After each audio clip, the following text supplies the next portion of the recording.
apprécié des faits, estime devoir élargir son enquête ou son instruction à des personnes, ce qui aurait pu être le cas.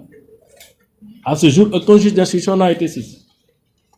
La deuxième transgression est relative aux perquisitions violentes au verger du sieur Farbangom, à Diamniadio, ayant fait l'objet d'un procès-verbal constat d'huissier. C'était un peu vers avril-mai 2024. Qui était derrière cette perquisition? Alors qu'aucun juge d'instruction n'a été saisi à ce jour, alors surtout que selon le parquet, les rapports de la CENTIF n'ont été transmis au parquet qu'au mois de décembre 2024. Quelle est l'autorité judiciaire ou de police qui avait donné l'instruction de mener ces perquisitions illégales? Pourquoi depuis lors, aucune autorité judiciaire n'a pris en charge le règlement de cette forfaiture? Voilà autant de questions sur lesquelles Farbangom est en droit d'avoir des réponses. Cette illégalité manifeste, dont l'objectif était d'agir par surprise pour se préconstituer des éléments de preuve contre Farbangom, est une autre transgression grave. Elle n'obéit à aucune règle de loyauté, d'honneur et surtout de probité de la procédure pénale, qui doit mettre au cœur de son action le respect des droits de l'individu et surtout préserver la dignité de la justice dans sa démarche de tous les jours. Ces démarches maladroites attestent de l'innocence de Farbangom, à qui il ne serait reproché finalement que son appartenance à un parti d'opposition dont il est l'un des illustres membres. Farbangom n'a commis aucune faute délictuelle, sauf gagner la région de Matam. C'est peut-être ça son seul crime de lèse-majesté. Farbangom n'a jamais géré de fonds de deniers publics. Farbangom n'a jamais obtenu ou conclu de marché public. Il n'a jamais reçu de fonds de l'État du Sénégal. Il n'a jamais été entendu par la police, encore moins par la CENTIF. Aucun élément ne lui a été communiqué sur les faits qui lui sont reprochés. Il ne pouvait en être autrement, car il n'existe aucune infraction à la loi pénale commise par M. Mouhamadou Ngom Farba. Il s'agit pour nous, pour la coalition Takuwa le Sénégal, d'un acharnement procédural accompagné d'une tentative d'asphyxie financière, foncière et fiscale, et surtout d'étranglement fiscal, en raison d'enquêtes fiscales engagées cumulativement aux poursuites pénales. Au moment où je vous parle, les 3 sociétés de Farbangom font l'objet d'enquêtes fiscales. Ça aussi, c'est une information.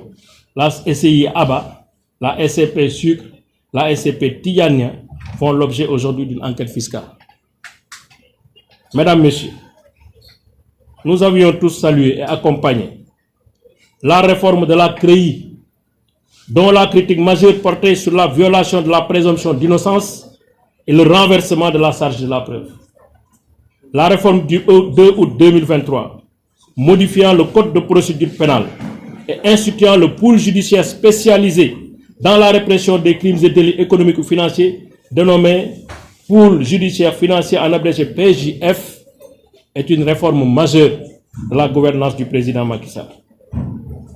Cependant, la mise en place du pôle judiciaire financier ne devrait pas être une réforme de plus. Une réforme pour rien. Une réforme à l'issue de laquelle les droits de la défense continueront à être sacrifiés aux grandes dames de la crédibilité de l'institution judiciaire. Nous devons tous essayer de préserver cette institution judiciaire en barrant la route principalement aux commandes de l'exécutif, à ces instructions vicieuses envoyant au respect scrupuleux des textes en vigueur dans le culte de la dignité et de la loyauté sans lesquels il n'y a pas de système judiciaire viable. Pour cela, il nous faut mettre les procédures de reddition de comptes au-dessus des actions de règlement de compte. Très loin des règlements de compte, devrais-je dire. La justice ne peut pas et ne doit pas accepter d'être une institution de règlement de compte. Nous voulons ici, dans ce pays, une justice libre, indépendante et impartiale, mais pas un instrument de vengeance déguisé en justice. Mesdames, Messieurs, au vu des observations qui précèdent, il nous semble évident que l'Assemblée nationale devrait purement et simplement rejeter la demande de levée de l'immunité parlementaire formulée par le parquet qui n'est ni sérieuse ni sincère. L'Assemblée n'a été saisie que par une simple lettre du parquet financier. Aucun fait sérieux n'a été articulé, si ce n'est des allégations, des affirmations, des déclarations non étayées.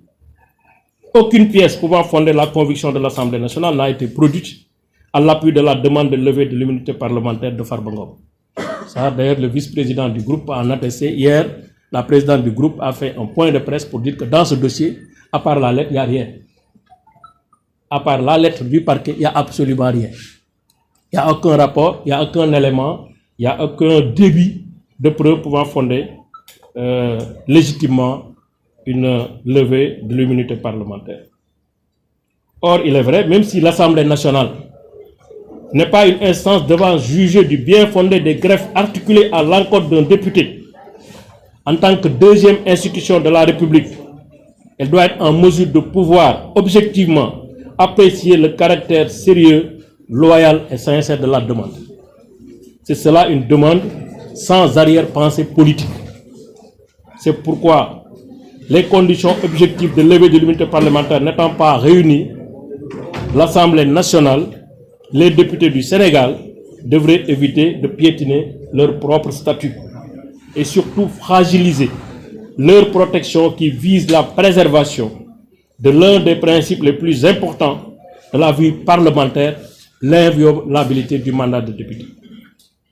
L'Assemblée nationale de rupture annoncée, et que nous attendons à ce jour, est concrètement devant ses responsabilités, d'être une institution qui veille à la protection de ses membres.